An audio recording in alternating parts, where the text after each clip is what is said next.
Hi, in this video, I'm going to be talking about how you just get started with LeadSoft. One of the first things you want to do is you want to come into settings and then go down to your business profile and just look over all the fields in your business profile. Make sure that your business name is accurate. If you want to add a logo, the street address, everything is synced up. You've got the right phone numbers and emails and everything dedicated in here. Make your way down, as well as just continue to check all the boxes, get your time zones, make sure everything looks good from that standpoint. Also, this is going to be by default enabled. If you ever receive a missed call, there'll be an automatic text that goes back.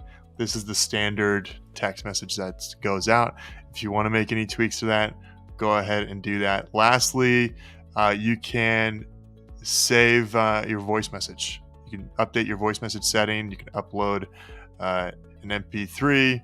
If you want to leave a voice message, a greeting for anybody that does call you through the LeadSoft phone. Hope this was helpful. Message us through chat here in the bottom right or email us at support@leadforce360.com. Thanks.